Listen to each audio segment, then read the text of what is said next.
Shalom, selamat malam sahabat-sahabat konsep yang diberkati oleh Tuhan. Pada malam hari ini bertemu lagi dengan kami, tim konsep Cohen Serve People, dalam diskusi Alkitab Live. Seperti biasa setiap Senin malam jam 7, dan tidak terasa kita dalam seri pelajaran 7 jemaat ini sudah tiba ke jemaat ke-6. Dan malam hari ini kita akan membahas wahyu kepada jemaat Philadelphia. Dan pada malam hari ini yang akan membawakan materi adalah pendeta muda Jeremy Huta-Julu yang juga adalah gembala dari jemaat Philadelphia Balikpapan. Sebelum kita mulai materi pada malam hari ini, kita akan sama-sama berdoa yang akan dipimpin oleh pendeta muda Jimmy Huta Barat. Waktu dan tempat kami persilakan. Marilah kita berdoa. Ya Tuhan Allah, Bapa kami di sorga, pada malam hari ini kami puji sembah Engkau dalam hidup kami. Dalam acara konsep ini kami akan melanjutkannya dengan satu pembahasan diskusi Alkitab. Hambamu, pendeta muda Jeremy Huta-Julu sudah menyiapkan materi, juga tim konsep nanti yang akan berpartisipasi. Biarlah Tuhan memimpin jalannya acara diskusi ini dengan baik untuk menambah wawasan kami akan firman Tuhan, agar kami juga dikuatkan dalam iman kami. Adalah Tuhan yang menyaksikan ini, sahabat-sahabat konsep di mana saja mereka berada, agar mereka pun bisa menikmati kebersamaan bersama dengan konsep dan berguna pelajaran-pelajaran ini bagi mereka dalam kehidupan mereka. Kami persembahkan doa kami dalam nama Yesus Kristus, Juru Selamat penebus kami. Amin. Amin. Baik, terima kasih pendeta muda Jimmy Huta Barat. Baik, pada malam hari ini, seperti yang saya sampaikan, pada saat ini kita akan masuki pelajaran dari Wahyu kepada jemaat di Philadelphia dalam kitab Wahyu, dan yang akan membawakan materi adalah pendeta muda Jeremy Huta-Julu. Bagi saudara-saudara yang memiliki pertanyaan, saudara bisa menuliskan di kolom komentar Facebook sementara materi dibawakan, dan nanti bisa kami bacakan dan kami akan bahas bersama-sama. Baik, saya berikan waktu dan kesempatan ini kepada pendeta Jeremy Huta-Julu untuk membawakan materi yang dipersiapkan. Tuhan berkati. Selamat malam untuk kita semuanya. Terima kasih untuk kesempatan yang diberikan. Saya menyapa para sahabat-sahabat konsep yang boleh menyaksikan pada malam hari ini. Baik yang dapat kesempatan menyaksikan pada saat live ataupun nanti boleh tayangan ulang di Facebook dan YouTube Cohen Serve People, dan juga selamat malam untuk pendeta-pendeta muda, Pak Pendeta Fardosi yang hadir di Zoom pada malam hari ini. Malam hari ini kita melanjutkan seri dari pekabaran kepada ketujuh jemaat di kitab Wahyu. Malam ini kita akan sama-sama mempelajari tentang pekabaran kepada jemaat Philadelphia, dan akan sangat membantu, akan sangat lebih baik bila mana kita boleh sama-sama membuka Alkitab kita di tempat kita masing-masing. Dan saya mengundang kita untuk boleh sambil membuka kitab kita, dan izinkan saya untuk share screen. Baik, sudah terlihat Pak Pendeta? Terima kasih. Malam hari ini dengan judul yang saya boleh persiapkan adalah pekabaran kepada jemaat Philadelphia. Di dalam kitab Wahyu pasal 2-3 kita sudah melihat ada ketujuh jemaat yang pada saat itu ada, yang suratnya ditujukan kepada mereka, dan secara nubuatan dalam kurun waktu sejarah umat Kristen sampai saat ini yang kita boleh pelajari, Efesus dari tahun 31 sampai 100, Smyrna 100 sampai 323 AD atau setelah Masehi, Pergamus 323 538 Masehi, Tiatira 538 sampai 1798, Sardis 1798 1833. Itu yang pekan lalu kita sudah dengarkan dibawakan oleh pendeta muda Abigail Sihombi. Dan saat ini kita akan pelajari bagaimana pekabaran kepada jemaat Philadelphia, yang tentunya ada kaitannya juga dengan jemaat-jemaat yang sebelumnya dari Efesus sampai kepada Sardis. Kita akan lihat di dalam pembahasan ini ada latar belakang jemaat Philadelphia pada saat itu, pekabaran kepada jemaat itu untuk saat itu, dan juga pekabaran nubuatannya bagi jemaat Philadelphia di zaman mendatang, yaitu zaman era kekristenan umat-umat Tuhan di tahun 1833 sampai 1844. Kemudian pekabaran rohani bagi kita saat ini yang kita akan dapatkan di setiap subtema-subtema yang ada. Kurang lebih beginilah gambaran secara ringkas dari lokasi pada saat itu di ketujuh jemaat. Yang sekarang kita fokusnya adalah di jemaat Philadelphia. Di tempat ini yang berdekatan dengan jemaat Sardis. Ini adalah beberapa gambaran-gambaran yang boleh kita dapatkan di internet. Bagaimana sisa-sisa dari peradaban di zaman itu, jemaat Sardis, jemaat Philadelphia, yang pada saat itu kita tahu ada beberapa hal tadi yang kita sudah dapat, bahwa kota Sardis dekat dengan jemaat Philadelphia itu sendiri, kota letaknya. Dan jemaat Philadelphia disampaikan di beberapa sumber bahwa dia adalah jemaat yang termuda dari ketujuh jemaat. Dan terletak 25 mil di tenggara kota Sardis. Lokasinya terdapat di dataran tinggi. Ada gunung api yang sebenarnya itu membuat tempat itu aman dari jangkauan musuh-musuh. Sebuah kota perbentengan yang kuat karena berada di dataran yang tinggi. Tapi kelemahan kota ini adalah sering terjadi gempa akibat aktivitas gunung berapi.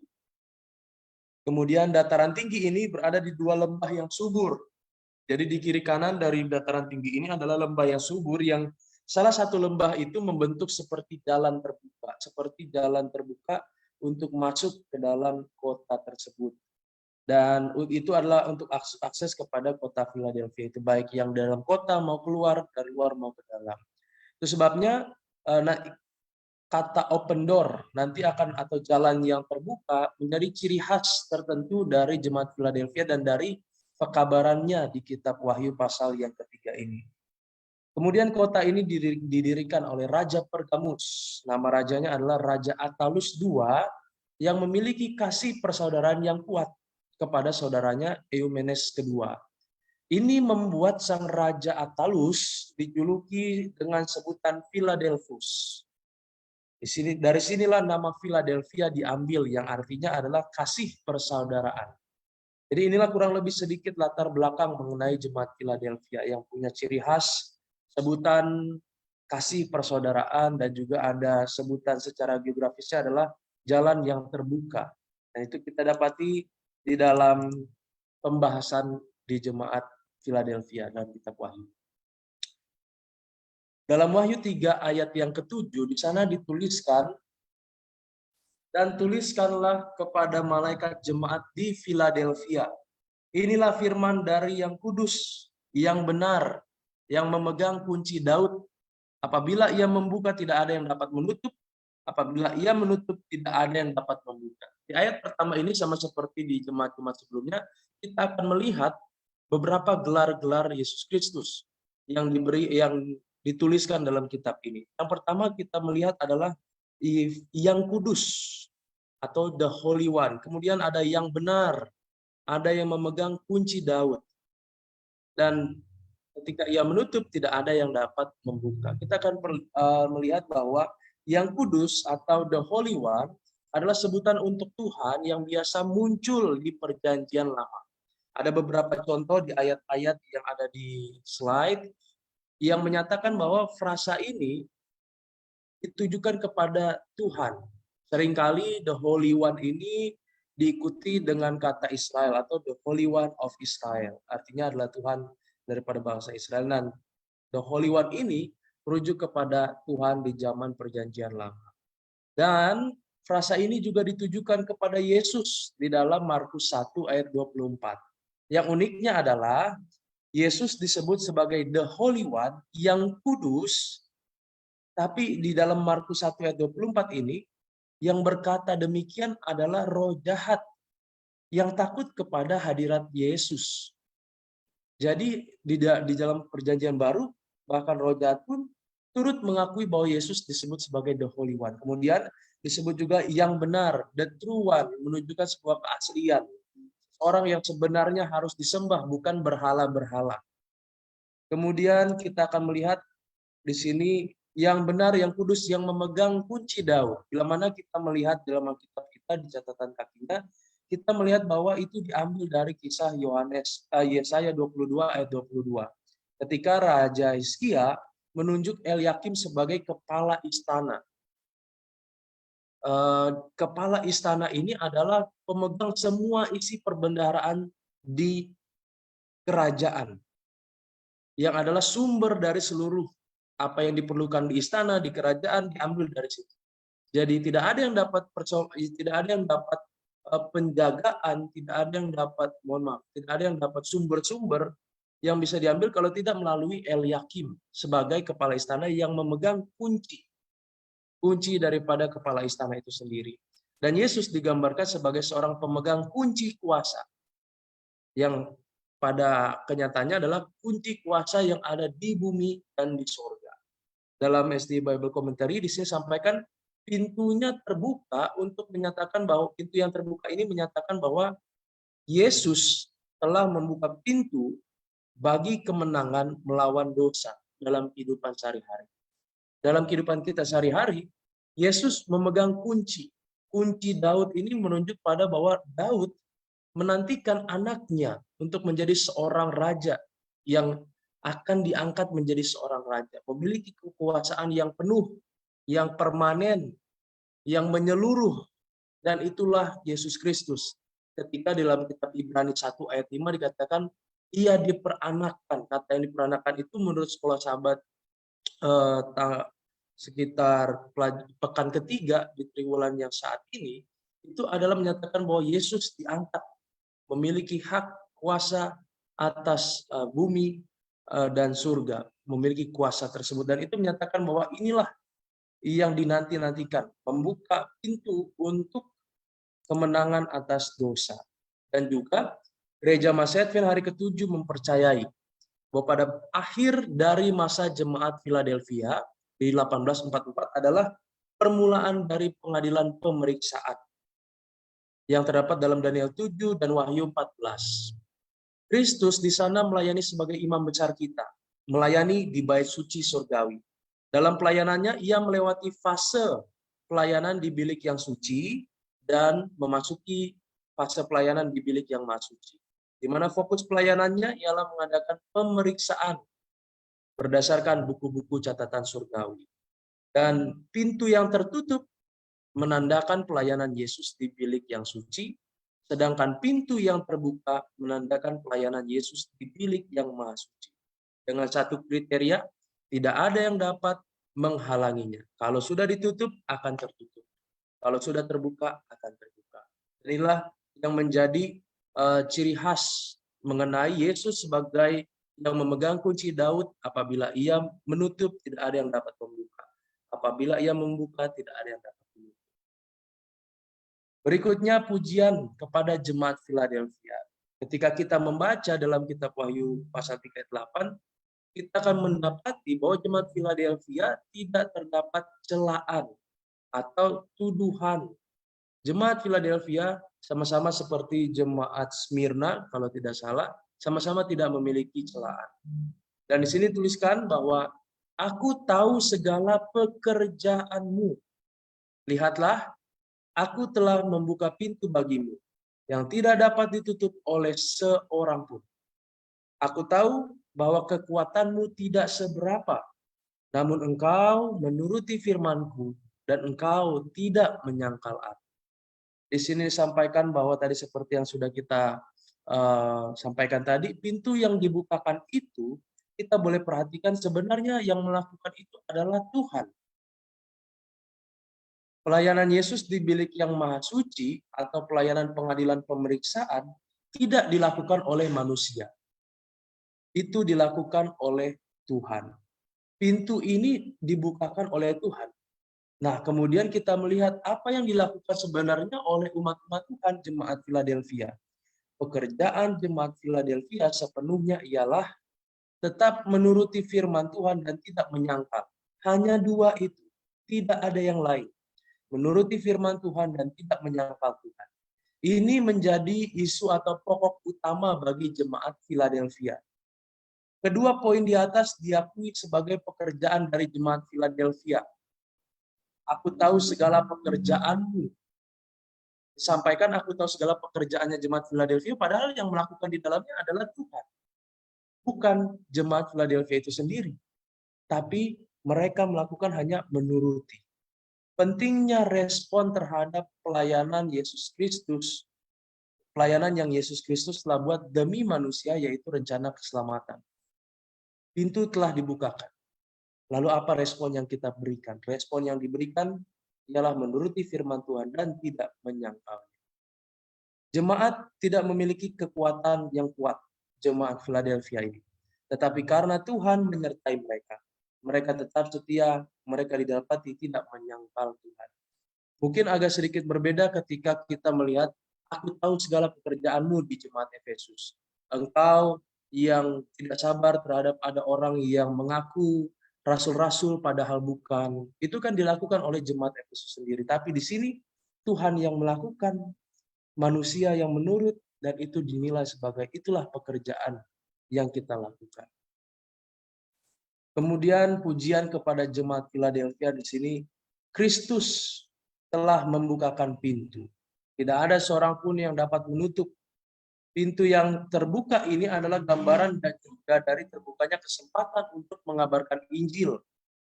Contohnya ada di 1 Korintus 16 ayat 9 ketika digambarkan di sini, sebab di sini banyak kesempatan bagiku untuk mengerjakan pekerjaan yang besar. Dalam bahasa Inggrisnya, for a great door and effectual is opened unto me. Di sini sampaikan a great door, pintu yang lebar, pintu yang besar. Tapi bahasa Indonesia kita dapatkan bahwa banyak kesempatan. Dalam tahun-tahun ini, 1833 sampai 1844, telah terbuka lebar pintu pekabaran Injil, khususnya tentang kedatangan Yesus Kristus kedua kali, yang ada di Eropa ataupun di berbagai tempat yang lainnya. Berbagai denominasi Kristen atau para pengikut para reformator yang sebelumnya, contohnya Calvin, Luther, Zwingli, dan para reformator yang lainnya, itu para pengikutnya bangkit untuk sama-sama mempelajari Alkitab, menyelidiki kebenaran tentang kabar kedatangan Yesus Kristus kedua kali. Yang anehnya, yang menariknya adalah mereka lebih mudah untuk berkumpul walaupun beda denominasi. Yang ini nanti kita akan dapatkan bahwa seperti di ayat yang ke-9 nantinya di Wahyu pasal 3 yang akan kita bahas di slide berikutnya. Kekuatan yang tidak seberapa, namun menuruti firman Tuhan dan tidak menyangkal nama Tuhan. Kita mengingat bahwa di luar Yesus kita tidak dapat berbuat apa-apa. Itu sebabnya inilah pujian kepada jemaat Philadelphia. Mereka tetap menuruti pada firman Tuhan dan menjalankan kesempatan-kesempatan yang telah dibukakan bagi mereka. Dan kemudian di Wahyu 3 ayat 9 ada amaran kepada jemaat Philadelphia. Lihatlah beberapa orang dari jemaah iblis, yaitu mereka yang menyebut dirinya orang Yahudi. Tetapi yang sebenarnya tidak demikian, melainkan berdusta, akan kuserahkan kepadamu.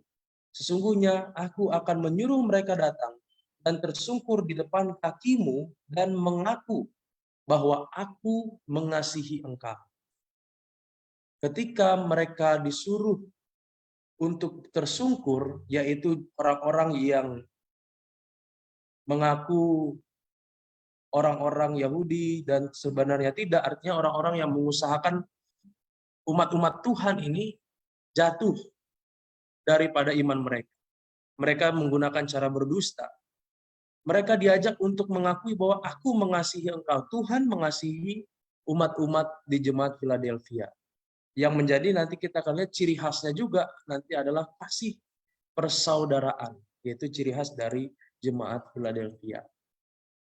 Orang Yahudi yang berdusta, kembali di sini kita dapatkan bahwa orang Yahudi yang berdusta ini jemaah iblis yang juga terdapat di jemaah Smyrna akan diserahkan oleh Yesus kepada umat Tuhan. Ada 3 pandangan mengenai hal ini yang dituliskan oleh pendeta Milton T. Pardosi dan juga pendeta Reman Huta Barat dalam bukunya. Di sini 3 kemungkinan itu adalah yang pertama, ketika mereka mau tersungkur datang kepada umat-umat Tuhan. Yang pertama, Tuhan membuat anggota jemaah iblis ini datang menyembah sujud di kaki orang Kristen, jemaat Philadelphia tanpa pertobatan. Jadi ketika mereka datang mendengar pekabaran-pekabaran yang disampaikan kedatangan Yesus Kristus kedua kali, mereka datang hanya karena ikut-ikutan, tanpa pertobatan yang sejati. Mereka datang oleh karena pekabaran-pekabaran, ataupun mungkin ada yang mengikut arus, tanpa dasar yang pasti, tanpa pertobatan. Tuhan, yang kedua, Tuhan akan menyerahkan beberapa anggota jemaah iblis kepada jemaah Kristen Philadelphia dengan pertobatan yang sungguh dan menjadi Kristen. Yang kedua adalah mereka benar-benar datang dan benar-benar bertobat.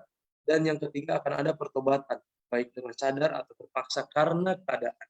Dari jemaah iblis menjadi orang Kristen, itu termasuk dalam jemaat Tuhan. Dan inilah yang 3 kemungkinan yang dapat terjadi, yang memang ada pada saat itu, praktek-prakteknya di zaman jemaat Philadelphia. Dan yang berikutnya adalah, aku akan menyuruh mereka datang dan tersungkur di depan kakimu dan mengaku bahwa aku mengasihi engkau. Ini melukiskan bahwa orang yang bukan Kristen akan datang kepada Tuhan untuk menemukan Injil yang menyelamatkan. Dan ini juga menjadi ciri-ciri sebagai jemaat yang dikasihi Tuhan, di mana pengalaman pertobatan akan mempersatukan umat-umat Tuhan dalam kasih persaudaraan. Kalau kita sama-sama bertobat, sama-sama mencari Tuhan, otomatis kita akan disatukan juga oleh kasih Tuhan tersebut. Sama seperti doa Yesus Kristus, di mana kita juga diajak, diminta untuk menjadi satu dengan Dia, maka ciri-ciri kasih persaudaraan itu dengan refleks yang otomatis dia akan muncul. Dan itulah menjadi ciri-ciri umat Kristen pada saat itu. Ayat berikutnya di Wahyu 3 ayat 10, waktu ujian bagi seluruh umat manusia. Karena engkau menuruti firman-Ku, untuk tekun menantikan aku, maka aku pun akan melindungi engkau dari hari pencobaan yang akan datang atas seluruh dunia untuk mencobai mereka yang diam di bumi. Di sini ada kalimat hari pencobaan atau hour of trial, di mana ini akan menjadi pembahasan yang menarik dalam hal ini. Tanpa keraguan dituliskan bahwa menunjuk kepada satu masa pengujian atau penghakiman sebelum kedatangan Yesus Kristus kedua kali. Dan ini adalah ciri khas umat yang dilindungi oleh Tuhan ketika masa itu terjadi adalah menuruti firman-Ku dan dengan tekun menantikan aku. Jadi ketika masa-masa ini terjadi, yang didapati pada umat Tuhan adalah mereka akan menuruti firman Tuhan dan dengan tekun menantikan Yesus.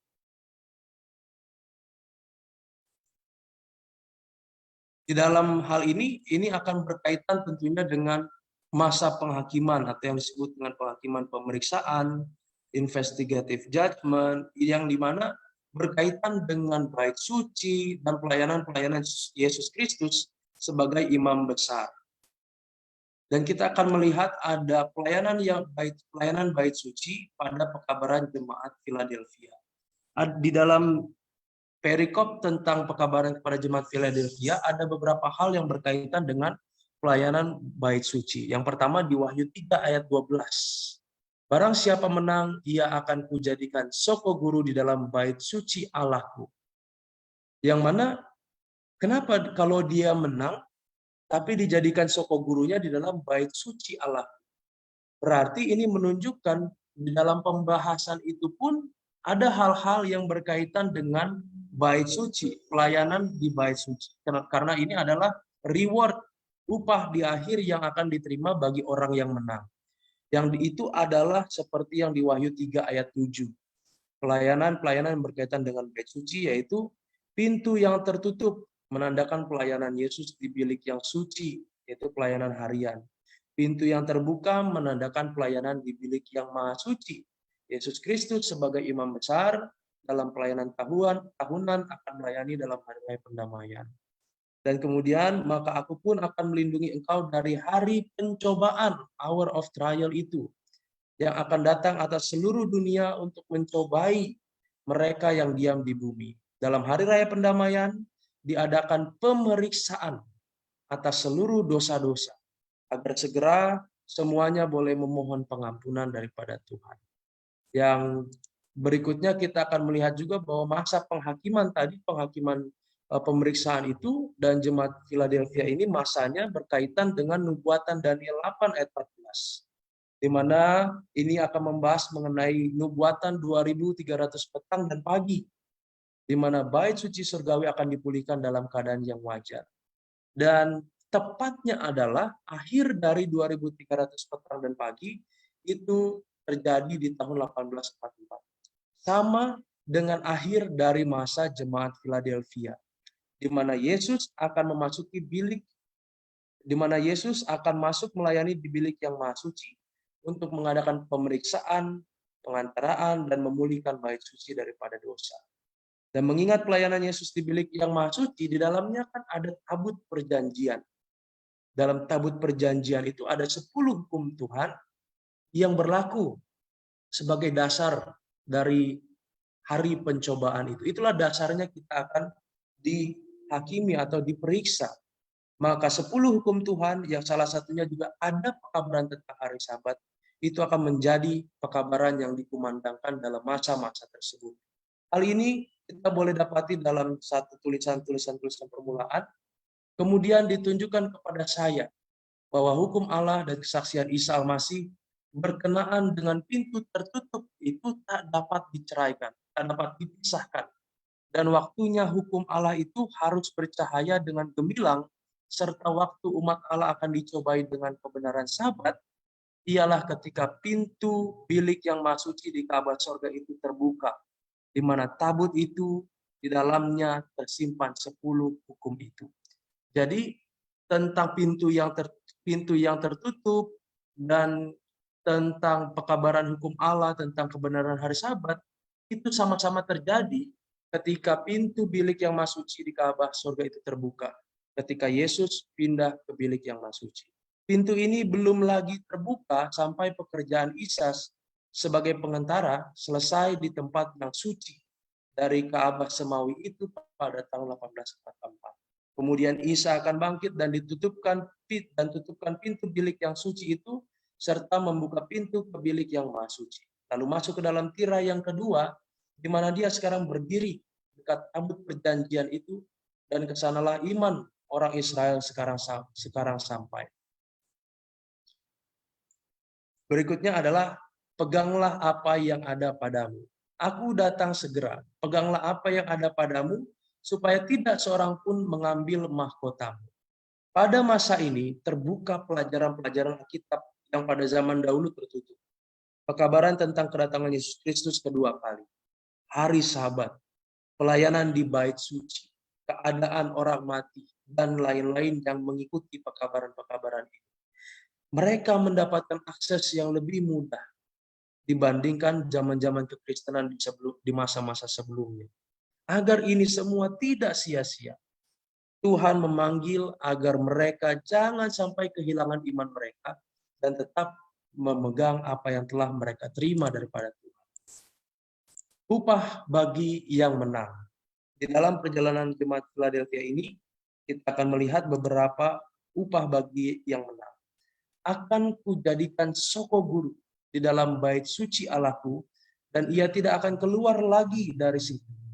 Yang mana ini melukiskan bahwa para pemenang mendapat tempat yang pasti atau permanen di dalam kerajaan surga. Mereka akan hidup selamanya di hadapan Tuhan. Padanya akan kutuliskan nama Allahku, nama kota Allahku, Yerusalem baru yang turun dari sorga, dari Allahku, dan namaku yang baru. Di mana ini mengartikan nama Allahku, orang yang menang, menerima cap tabiat Tuhan, peta Tuhan yang dikembalikan kepada mereka, selamanya akan jadi milik mereka. Berikutnya, nama kota Allahku, menjadi warga Yerusalem yang baru, dan mereka berhak tinggal di sana. Yerusalem baru di sini artinya bahwa disebut karena ada perbedaan yang kontras dengan Yerusalem yang lama, di mana yang lama berkaitan dengan dosa. Di Yerusalem yang baru sudah bersih dari anazir dosa. namaku yang baru. Ini mengartikan bahwa umat-umat yang menang disahkan sebagai milik Tuhan. Dan mereka memiliki tabiat Kristus yang Tuhan berikan kepada mereka. Ketika kita memakai kembali gambaran dari jemaat-jemaat yang sebelumnya, khususnya ketika kita melihat di jemaat Sardis, ciri khas yang di jemaat Sardis dipanggil yang muncul adalah mereka disuruh untuk bertobat dan turutilah, khususnya dalam Wahyu 3 ayat 3, karena itu ingatlah bagaimana engkau telah menerima dan mendengarnya, turutilah dan bertobatlah.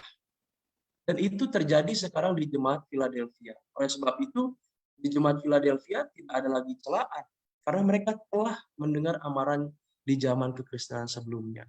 Dan mereka bertobat menuruti akan firman Tuhan. Dan inilah gambaran kurang lebih tentang ketujuh jemaat, di mana Efesus mereka punya masalah tentang penderitaan, ajaran sesat. Smyrna menghadapi penderitaan. Pergamus mereka menghadapi ajaran sesat. Tiatira juga ajaran sesat. Sardis menghadapi kemunafikan. Tapi ketika mereka diberikan amaran, puji Tuhan mereka menerima dan melakukannya. Sehingga di jemaat Philadelphia yang muncul dari mereka adalah penurutan yang mereka lakukan. Tidak menyangkal nama Tuhan.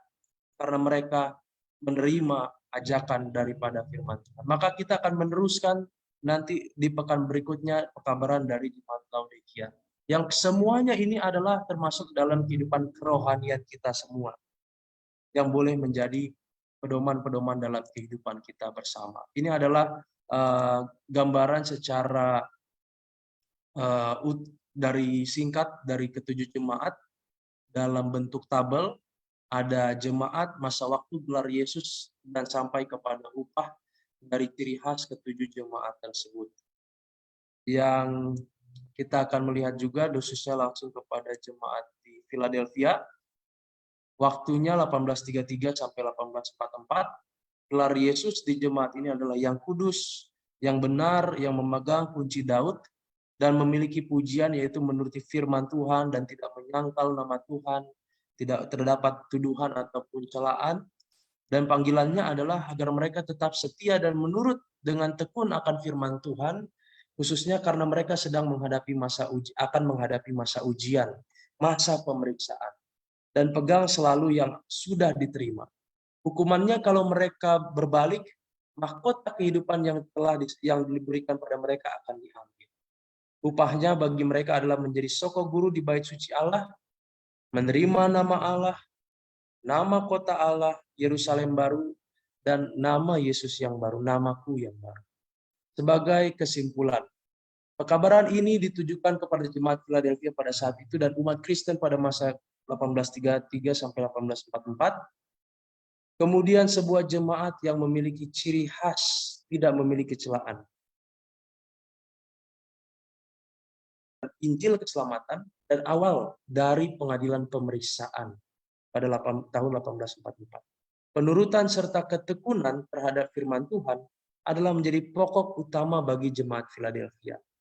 Dan mereka juga memiliki tantangan dari orang-orang yang dipalsu, namun Tuhan akan kirim mereka untuk masuk dalam kelompok umat Tuhan dan ikut menyembah akan Tuhan. Mereka akan bergabung dalam persaudaraan umat Kristiani yang kasih persaudaraan itu akan menjadi ciri khasnya. Pada pengadilan pemeriksaan, hukum Tuhan sebagai dasarnya. Pekabaran hari Sabat menjadi salah satu pekabaran yang dikumandangkan. Ujian bagi umat-umat pada saat. Dan juga ada sumber-sumbernya adalah dari buku-buku surgawi. Mana-mana yang akan diperiksa, mana-mana yang akan diadili berasal dari buku-buku surgawi tersebut. Dan penurutan dan mengakui Yesus sebagai juru selamat adalah kunci supaya boleh bertahan dalam masa pengadilan itu. Tetap setia memegang teguh apa yang telah diterima. Bila mana mereka menang, mereka akan menerima cap kepemilikan Tuhan, yaitu karakter Kristus dalam diri mereka. Peta Allah dipulihkan dalam diri mereka. Dan hal ini membuat mereka untuk layak menjadi warga Yerusalem yang baru. Demikianlah hal-hal yang kami boleh sampaikan Biarlah ini boleh menjadi berkat penguatan untuk kita semua, boleh mengasihi umat-umat, saudara-saudara seiman, dan juga memiliki penurutan pada firman Tuhan. Dalam nama Yesus, amin. Baik, terima kasih untuk Pendeta Muda Jeremy yang sudah membawakan materi tentang wahyu kepada jemaat Philadelphia yang tertulis dalam kitab Wahyu pasal yang ketiga mulai dari ayat yang ketujuh ya.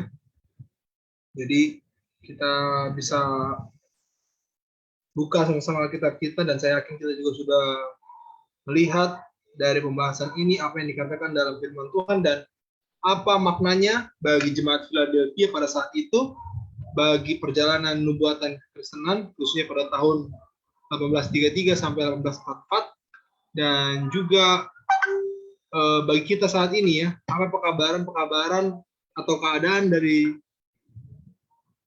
jemaat Philadelphia ini yang bisa kita terapkan kepada kehidupan kekristenan kita pada saat ini. Baik, ada beberapa pertanyaan yang masuk pada saya, dan masih ditunggu jika ada dari sahabat-sahabat konsep yang menyaksikan dari Facebook. Kalau ada pertanyaan, bisa disampaikan, diketik, nanti kami akan bahas bersama-sama di ruang Zoom ini. Baik, pertanyaan pertama. Apa yang dimaksud kekuatanmu dalam Wahyu pasal 3 ayat 10? Di mana dituliskan dalam Wahyu pasal 3 ayat 10 itu bahwa kekuatan mereka di jemaat Philadelphia ini tidak seberapa katanya ya. Kalau saya buka dulu Wahyu pasal 3 ayat 10.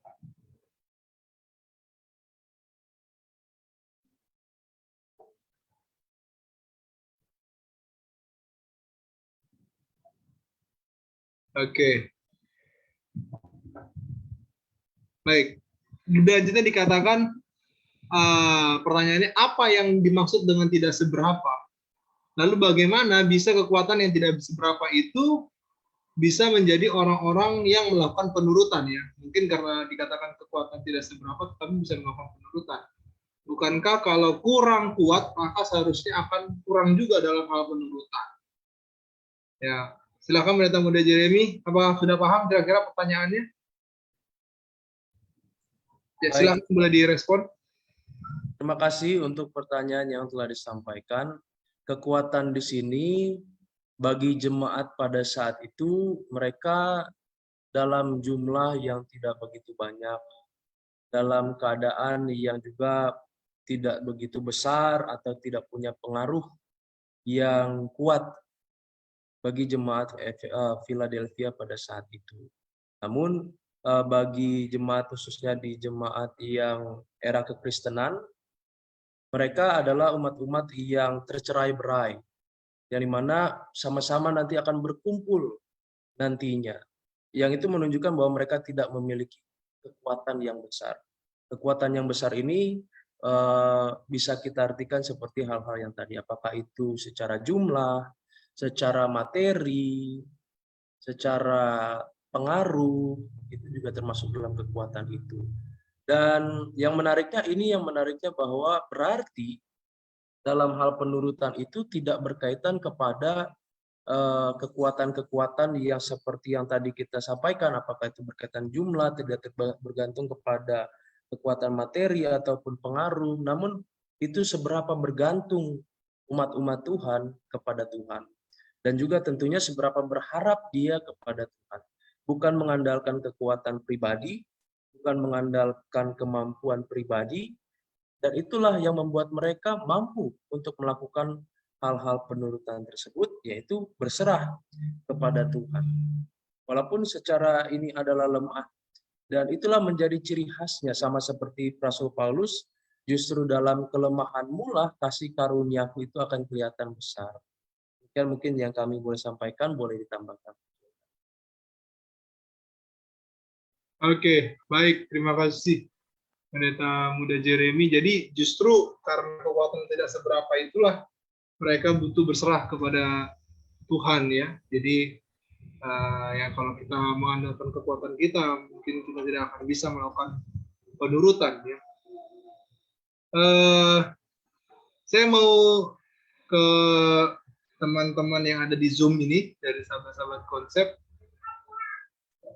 Oke, mungkin saya ke Sir dulu, Sir Padas. Gimana Sir menanggapi pertanyaan pertama ini, Sir? Dalam Wahyu 3:8 dikatakan jemaat ini punya kekuatan tidak seberapa, tapi dikatakan justru jemaat ini melakukan penurutan, ya. Nah, bagaimana menghubungkan yang nggak punya kekuatan, tapi justru dia bisa melakukan penurutan yang luar biasa? Silakan, Sir. Baik, terima kasih. Salam jumpa kembali. Menyapa sahabat-sahabat konsep yang setia mengikuti diskusi pendalaman Alkitab ini. Terima kasih kepada pemateri kita, Pendeta Muda Jeremy Huta-Julu, yang sudah memaparkan tentang kisah jemaat di Philadelphia. Nah, kalau kita baca ayat 8, aku tahu segala pekerjaan. Pekerjaan itu kalau kita merujuk kepada 5 jemaat sebelumnya, itu menyangkut kepada imannya, menyangkut kepada bagaimana mereka membawa pekabaran Injil, penyebaran Injil, bagaimana mereka mempertahankan iman mereka menghadapi aniaya dan sebagainya. Lihatlah, aku telah membuka pintu bagimu yang tidak dapat ditutup oleh seorang pun. Aku tahu bahwa kekuatanmu tidak seberapa. Nah, ketika dikatakan kekuatanmu tidak seberapa itu, ya, Tuhan tidak bicara tentang sekedar kekuatan fisik. Boleh saja kekuatan itu adalah fisik juga.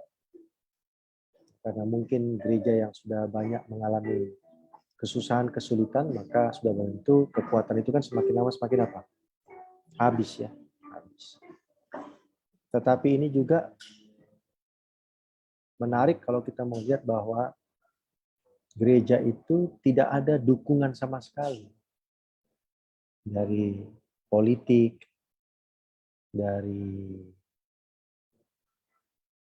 agama. Karena kan mereka ini berdiri sendiri dengan pekabarannya. Pekabarannya itu adalah tentang datangnya mulainya masa penghakiman, seperti pemateri katakan, sebagai akhir 2300 pertengahan pagi. Jadi mereka tidak ada dukungan apapun. Jadi kekuatan mereka itu ya sangat terbatas. Tapi meskipun mereka tidak punya dukungan apapun dari manusia, tapi mereka adalah kelompok yang menuruti firman Tuhan. Jadi secara fisik mungkin mereka itu penganiayaan yang panjang kepada gereja. Dan secara keimanan, mempertahankan iman, mereka tidak mendapatkan dukungan dari kekristenan yang ada. Karena mereka membawa pekabaran yang berbeda dengan pekabaran umumnya yang dibawa oleh gereja di masa itu. Terima kasih.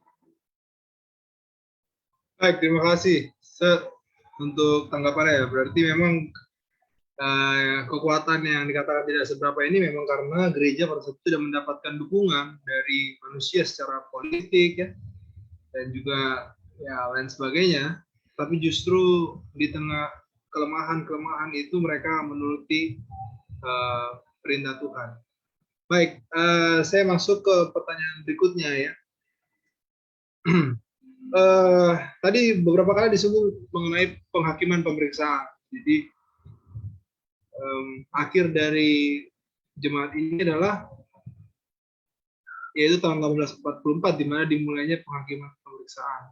Jadi saya rasa ada beberapa dari sahabat-sahabat konsep yang pernah mendengar atau tahu bahkan masih mempelajari mengenai hal ini.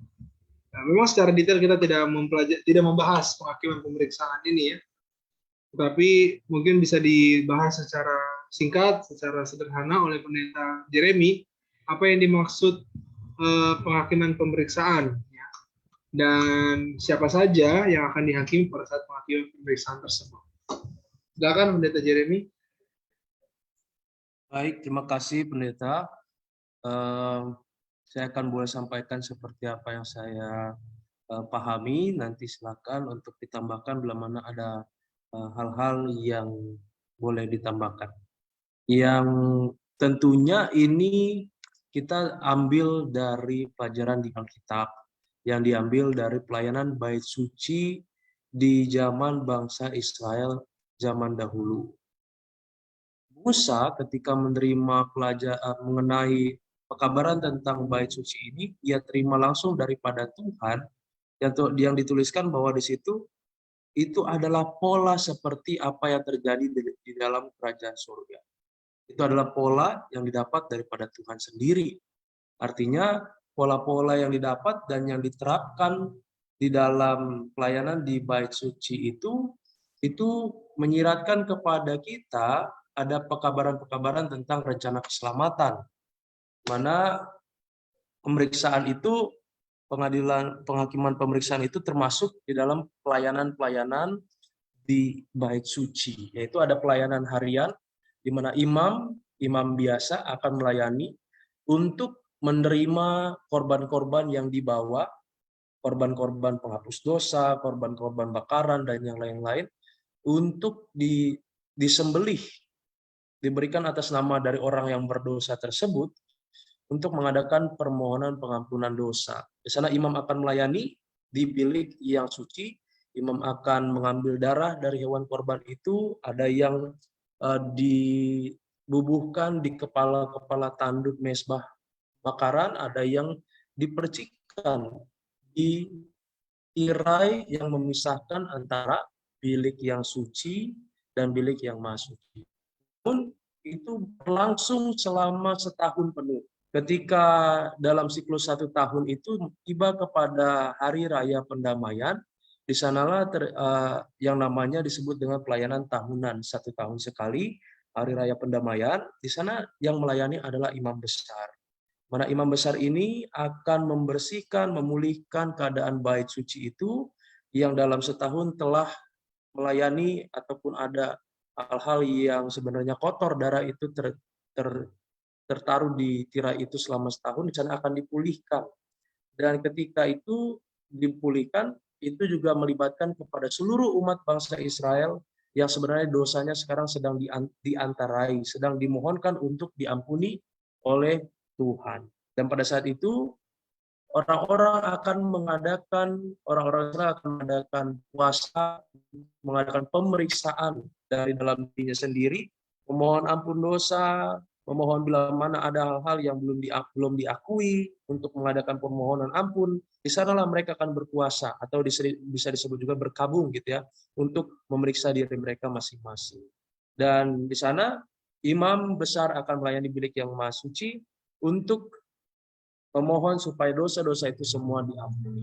Dan dari gambaran itu, dari gambaran pelayanan di bumi itu, yang kita lihat bahwa ada gambaran yang lebih besar, gambaran yang sesungguhnya, yaitu pelayanan Yesus Kristus di sorga, di bilik yang maha suci, khususnya dalam pengadilan pemeriksaan. Di mana catatan-catatannya itu kalau di bait suci surga itu ada di tirai. Tapi ini catatan-catatannya ada di buku-buku surga, di buku-buku catatan ada kitab kehidupan, kitab peringatan, kitab catatan dosa, yang disitulah akan diadakan pemeriksaan. Seperti yang ditulis dalam Daniel 7 ayat 9 sampai 13. Di sana yang lanjut usianya bersama dengan majelis pengadilan surga akan duduk mengadakan pengadilan di sana. Memeriksa dari kitab-kitab surgawi itu hal-hal dosa-dosa yang diakui, yang mohon ampun, dan yang tidak diakui. Mungkin seperti itu Pak Pendeta, dan pelayanan ini bermulai di 1844. Di tahunnya dari mana? Dari 1844, dapat petunjuk dari Daniel 8 ayat 14. Nubuatan di Daniel 8 ayat 14, di nubuatan 2300 petang dan pagi yang berakhir pada tahun 1844 juga. Pada tanggal 22 Oktober 1844. Dan intinya apa di pengadilan pemeriksaan itu? Umat-umat Tuhan, orang-orang yang benar sedang diperiksa, bila mana ada hal-hal yang belum diakui. Hal-hal yang belum diakui, dosa-dosa yang belum disesali, dosa-dosa yang belum bertobat daripadanya, disitulah akan diperiksa. Demikian Pak Pendeta, terima kasih, silakan boleh ada ditambahkan. Baik, terima kasih Pendeta Muda Jeli. Menjadi adalah gambaran dari pelayanan bait suci yang ada di Perjanjian Lama, dan ini adalah sebuah bukti yang lebih besar ya, maksudnya ini adalah sesuatu yang terjadi sesungguhnya yang disimbolkan atau justru yang dijalankan sebagai sebuah sistem pelayanan di Perjanjian Lama dalam bait suci. Baik, Pendeta Muda Alex mungkin mau menanggapi mengenai pengadilan pemeriksaan, bisa disampaikan apa itu pengadilan pemeriksaan ya, secara singkat. Silakan. Baik, terima kasih dan salam jumpa kembali untuk sahabat-sahabat konsep yang hadir selalu di Facebook dan seluruh sahabat-sahabat konsep Pendeta Muda dan Pendeta Pardos yang selalu setia boleh menemani setiap malam di hari Senin ini boleh bersama-sama dengan kita. Untuk pertanyaannya, peradilannya, bagaimana kita bisa melihat konsep ini dalam Alkitab? Seperti yang tadi disampaikan di dalam Jemaat Philadelphia, inilah gambaran fase yang nyata yang terjadi, yang dimana ini merujuk kepada pra pengadilan, Advent ya, atau masa penghakiman dimulai. Saya merujuk kepada 1 Petrus pasalnya yang keempat ayat yang ke-17, bagaimana ini rujukan yang membuat kita bisa lebih memahami bagaimana penghakiman itu diberikan. Dikatakan karena sekarang telah tiba saatnya penghakiman dimulai, dan pada rumah Allah sendiri yang harus pertama-tama dihakimi. Dan jika penghakiman itu dimulai pada kita, bagaimana kesudahannya dengan mereka yang tidak percaya pada Injil Allah. Nah, jadi dari perihal ini kita bisa melihat bahwa sekarang kita punya fase kita sedang diperiksa ya, diadili gitu. Maksudnya dilihat bagaimana kita punya pertumbuhan iman yang konstan di hadapan Tuhan, dan kita melakukan apa yang Tuhan kehendaki atau yang bukan Tuhan kehendaki.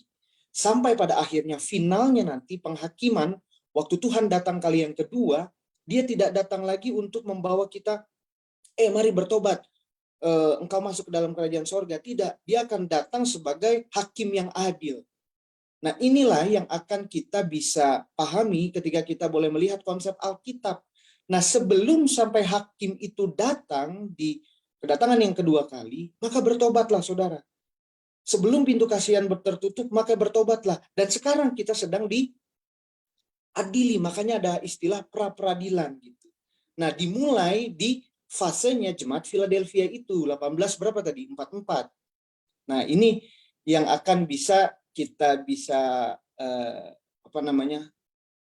sambungkan itu, paralelkan peristiwa demi peristiwanya itu. Itu yang mungkin yang saya bisa sampaikan. Terima kasih Pendeta Adi. Baik, terima kasih Pendeta Muda Alexander atas tanggapannya ya. Saya mau ke Sar Pardosi untuk menanggapi pertanyaan yang sama. Tadi disinggung sempat tentang penghakiman pemeriksaan. Jadi mungkin sahabat-sahabat konsep ada yang sudah pernah dengar atau ada juga yang belum tahu tentang penghakiman pemeriksaan ini. Jadi secara sederhana, kira-kira apa itu penghakiman pemeriksaan yang tadi disampaikan dimulai dari tahun 1844, ya, di mana fase Jemaat Philadelphia, di akhir fase dari Jemaat Philadelphia ini. Jadi, dan siapa saja yang akan dihakimi pada saat penghakiman pemeriksaan tersebut? Baik, terima kasih ya pertanyaannya. Penghakiman itu ya, kalau menurut Daniel 7, Daniel 8 ya, maka ada penghakiman di mana Bapa atau dalam ekspresinya yang lanjut usia ditemui oleh yang disebut sebagai anak manusia, dan anak manusia itu menerima kerajaan dari Bapa itu, dan dimulailah proses menghakimi. Kalau dalam Daniel 7 mencabut kuasa tanduk kecil itu, sehingga yang berakhir tahun 1798, 3,5 masa dari 538. Dan setelah itu diberikanlah kuasa kepada umat-umat tebusan untuk memerintah bersama dengan keilahian di sorga selama-lamanya. Lalu masuk dalam Daniel 8, di situ ada istilah sampai lewat 2000 petang dan pagi, maka tempat kudus itu akan dipulihkan dalam keadaan yang wajar. 2300 pertanian pagi itu kita pahami mulai dari 457 sebelum Masehi dan berakhir 1844, di mana disitulah dimulaikan proses penghakiman. Nah, penghakiman itu tahapannya 3. Yang pertama adalah penghakiman yang dimulai 1844 itu, inilah penghakiman seluruh dunia ya. Dan nanti akan berakhir waktu Yesus menyelesaikan pekerjaannya di bilik yang Maha Suci, itulah dengan pintu kasih yang ditutup secara universal. Lalu yang kedua adalah penghakiman Advent, di mana umat-umat Tuhan akan menerima upah keselamatan, Yesus datang yang kedua kali, lalu umat-umat Tuhan akan naik ke sorga, dan situlah mereka akan memerintah, menjadi hakim, menjadi imam, seperti yang dituliskan dalam Daniel 7, dan juga di dalam buku Wahyu pasal 20 ya, kalau saya tidak salah ya, Wahyu pasal 20 ya, ayat yang ke-4 ya, sampai ayat yang ke-6, selama 1000 tahun. Nah, setelah itu maka ada penghakiman yang terakhir, yaitu memberikan upah hukuman kepada setan dan juga semua pengikutnya termasuk malaikat jahat. Itulah waktu Yesus datang yang ketiga kali bersama Yerusalem yang baru, bersama umat tebusan, dan juga api neraka yang akan membakar apa? Dunia ini, sehingga dunia ini bersih dari unsur-unsur dosa. Dan barulah Yerusalem itu akan diletakkan di atas bumi ini. Dan kembali kita akan menjadi raja di atas dunia ini. Seperti rencana semula, Adam dan Hawa dan semua keturunannya, jika tidak berdosa, maka kitalah yang akan menguasai menjadi raja di mana? Di atas bumi ini. Terima kasih banyak.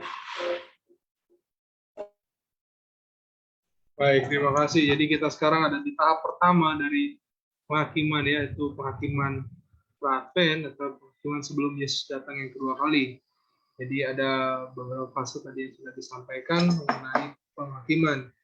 Dan ya memang walaupun kita tidak berbicara secara rinci dari pembahasan malam hari ini, tetapi itu sedikit disinggung dari pelajaran dari jemaat Philadelphia ini ya. Di mana jemaat ini fasenya dari tahun 1833 sampai tahun 1844. Baik, ada pertanyaan berikut.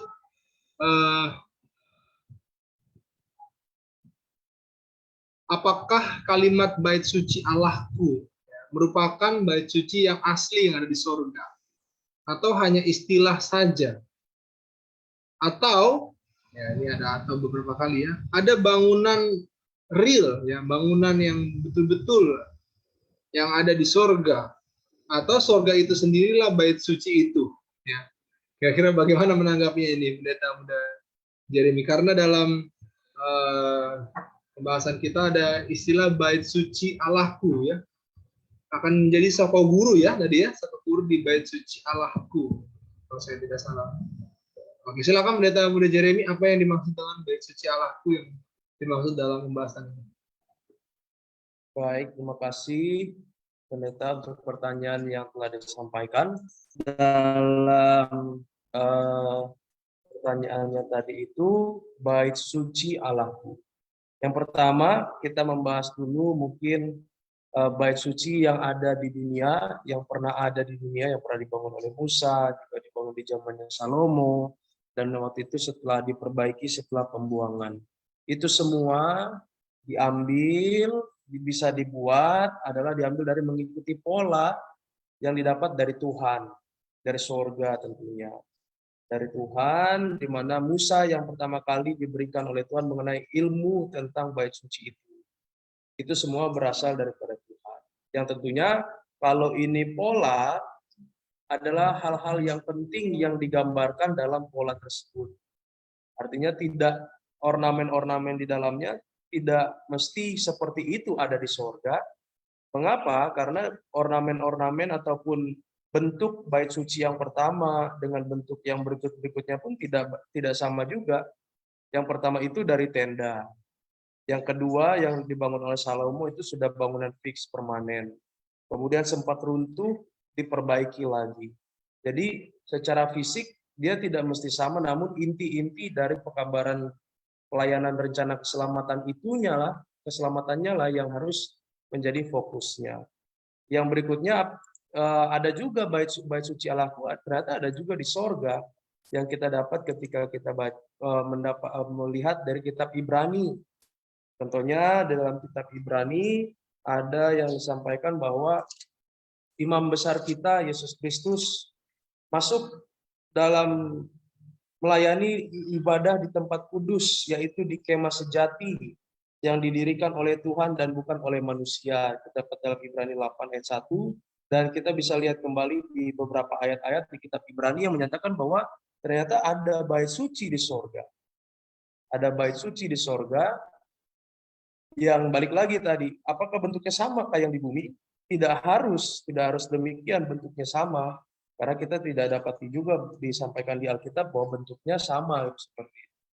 Justru kita tidak boleh mencocokkan yang di bumi itu dengan yang di sorga. Artinya jangan jadikan yang di bumi itu sebagai patokan, karena itu polanya adalah yang di sorga seperti itu. Dan apakah tadi itu, mohon maaf tadi ada pertanyaannya seperti apa ya?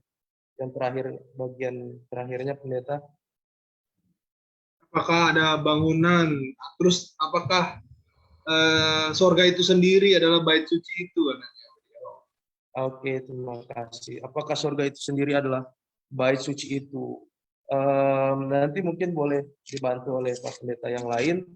Untuk hal itu kalau tahta Allah dibilang, kalau di Alkitab ada frase tahta Allah, itu yang saya paham itu adalah kerajaan sorga.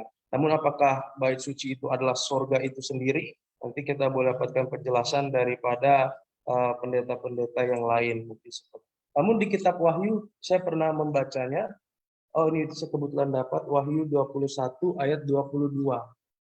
Dan aku tidak melihat bait suci di dalamnya, sebab Allah Tuhan yang Maha Kuasa adalah bait sucinya. Demikian juga anak domba itu. Mungkin itu boleh menjadi penjelasan buat kita semua. Tidak ada bangunan fisiknya ya, bangunan fisik seperti yang di bumi. Namun Tuhan itu sendirilah yang merencanakan rencana keselamatan itu bagi kita. Dialah fokus daripada bait suci itu. Nanti boleh sampaikan oleh pendeta-pendeta yang lain. Terima kasih. Oke, baik. Ya, kita sama-sama belajar, dan ini merupakan salah satu pengalaman yang baik juga buat bukan buat sahabat-sahabat konsep ya, buat kita juga ya, buat saya secara pribadi dalam mempelajari firman Tuhan. Mungkin pendeta Edwin ada tanggapan mengenai bait suci yang ada di surga, dalam kalimat bait suci Allahku dalam kitab Wahyu pasal 3 di jemaat Philadelphia.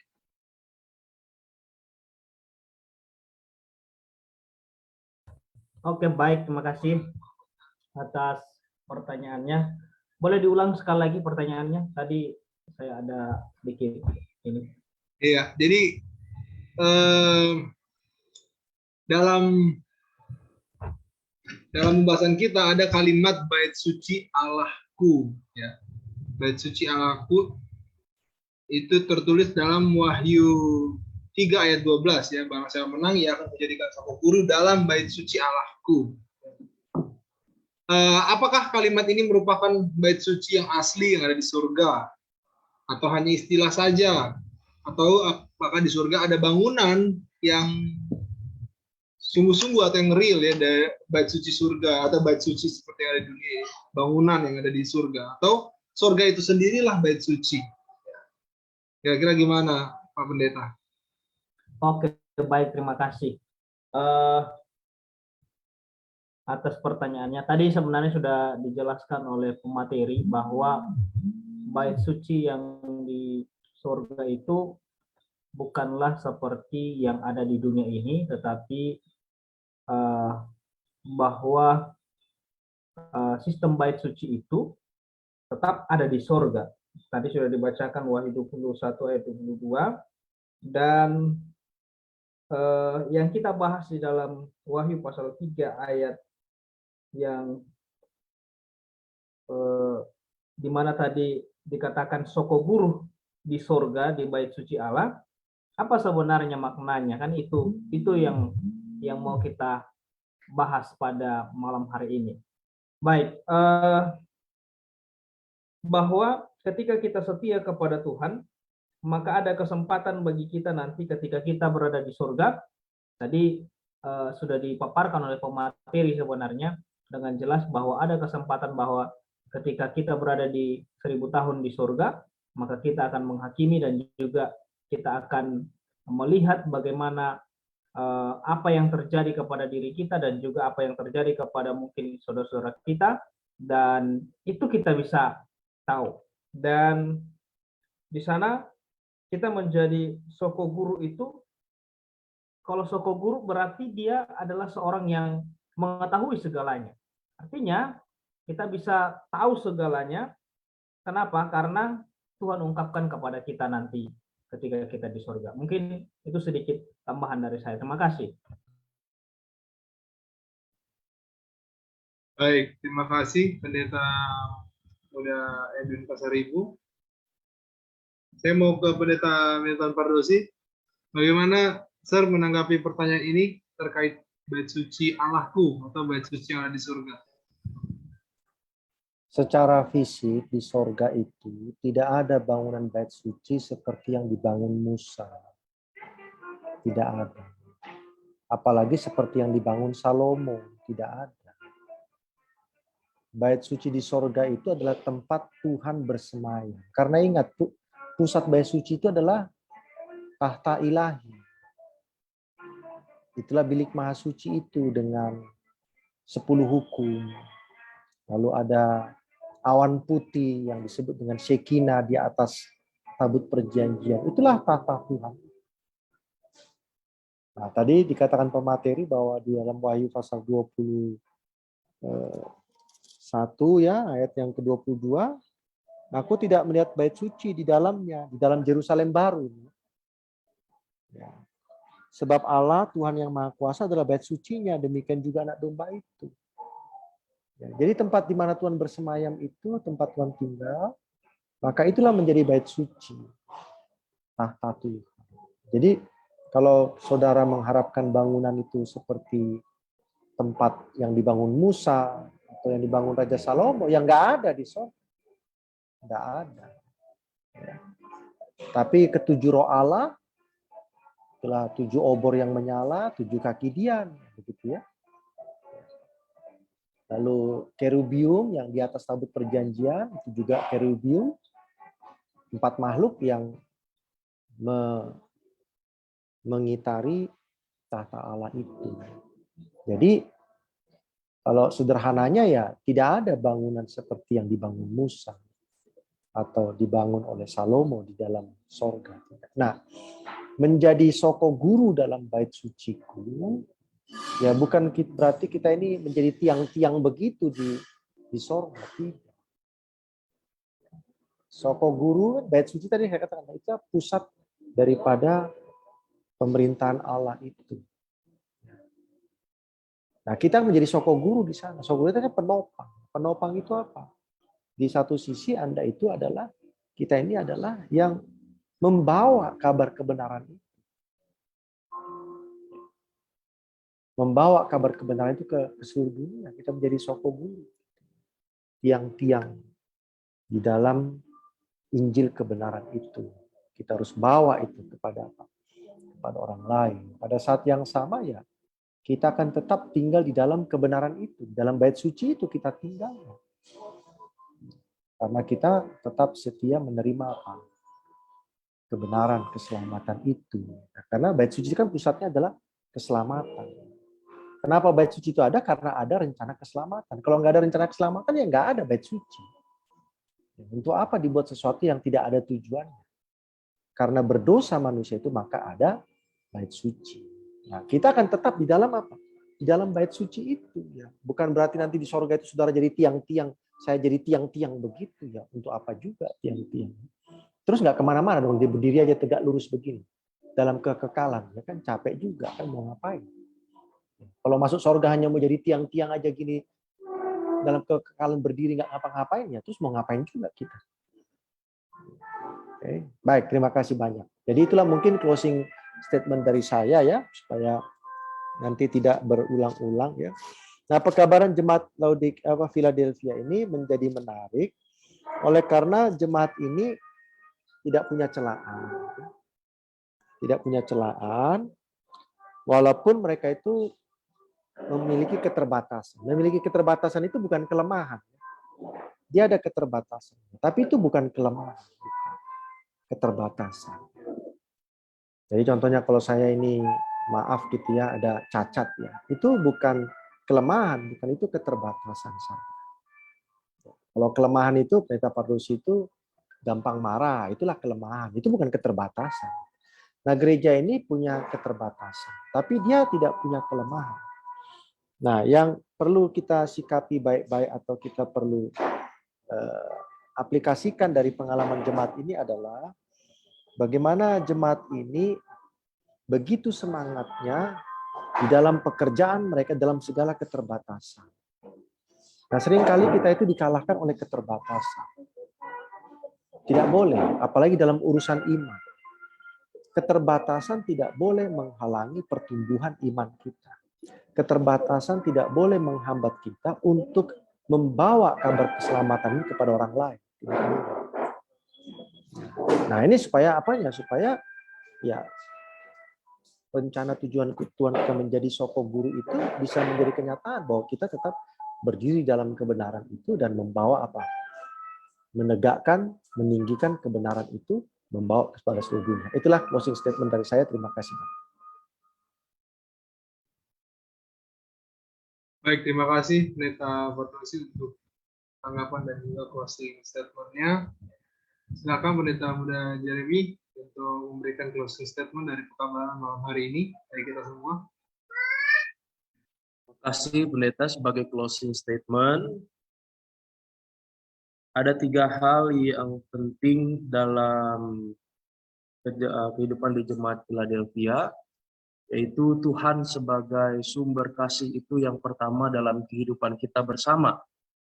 Ketika kita memulai kehidupan kerohanian kita dengan Tuhan, kasih Tuhan itu hidup dalam hati kita masing-masing. Kasih Tuhan mengambil tempat dalam diri kita masing-masing. Kemudian kasih itu akan mendorong kita untuk bertemu dengan orang-orang yang sama-sama takut akan Tuhan, dan kita akan sama-sama memiliki kasih persaudaraan yang erat. Di mana kasih persaudaraan yang erat itu adalah ciri-ciri daripada Jemaat Philadelphia. Bahkan bukan hanya kepada orang-orang yang sesama orang Kristen, orang-orang yang seiman. Justru karena kasih Tuhan yang hidup dalam hati kita, kita dipanggil bersama-sama dengan saudara seiman kita untuk menjangkau orang-orang yang belum mengenal Tuhan. Dengan cara kita sama-sama yang sudah seiman, sama-sama menuruti akan firman Tuhan. Sekalipun kita memiliki keterbatasan seperti yang tadi disampaikan oleh Pendeta Pardosi, bukannya kekurangan ya, keterbatasan dalam hal mungkin fasilitas, kemampuan kita berbicara atau hal-hal yang bisa kita lakukan, disitulah Tuhan akan melaksanakan mujizatnya untuk kita semua. Hanya panggilannya untuk kita, biarlah kita tetap menuruti akan firman Tuhan dan tidak menyangkal nama Tuhan itu dalam diri kita. Biarlah kasih Tuhan, kasih persaudaraan di tempat kita masing-masing, dan juga penurutan akan firman Tuhan boleh hidup dalam hati kita masing-masing. Tuhan memberkati. Baik, penurutan kepada perintah Tuhan dan kasih persaudaraan. Mudah-mudahan itu menjadi pesan yang baik bagi jemaat kita saat ini atau bagi diri kita secara pribadi dalam kehidupan berjemaat kita ya. Dan mudah-mudahan kita bisa benar-benar dipersiapkan sampai saat kedua kali. Baik, terima kasih banyak untuk semua hamba-hamba Tuhan yang sudah setia hadir dalam pembahasan kita malam hari ini, dan juga sahabat-sahabat konsep yang menyaksikan dari Facebook ataupun dari YouTube nantinya ya. Mudah-mudahan apa yang sudah dibahas malam hari ini boleh kita pahami bersama-sama, dan mohon maaf jika ada keterbatasan atau dalam pembahasan kita malam hari ini. Baik, terima kasih. Mohon maaf atas gangguan. Silakan, saya akan berikan waktu dan kesempatan ini kepada Pendeta Muda Jimmy Huta Barat untuk memimpin kita dalam doa tutup. Mari kita berdoa. Bapa di sorga, terima kasih untuk pelajaran yang sangat baik yang kami sudah pelajari malam ini. Bagaimana kami harus tetap memiliki iman, menurut pada firman dan perintah Tuhan, agar kami mendapatkan satu upah, mahkota hidup kekal, bait suci, sorga, dan bersama dengan Yesus Kristus, bersama dengan Allah Bapa juga bersama-sama semuanya umat percaya masuk dalam kerajaan sorga bila mana kami tetap setia. Dan kiranya Engkau berkati Pendeta Jeremy yang sudah menyampaikan, Pendeta Pedus yang menambahkan, dan kami semua tim konsep bahkan yang sudah menyaksikan, biarlah kami bisa dapat kembali melakukan pelajaran-pelajaran seperti ini, menyampaikan pelajaran yang lebih baik lagi di kemudian hari untuk jadi suatu pedoman dan pelajaran bagi yang menyaksikan, yaitu sahabat-sahabat konsep di mana saja mereka berada. Inilah doa kami ya Tuhan, kami serahkan hidup kami dalam tangan-Mu, Tuhanlah yang akan memberkati kami semua dan juga sahabat konsep di dalam segala kehidupan kami. Dalam nama Yesus kami berdoa. Amin.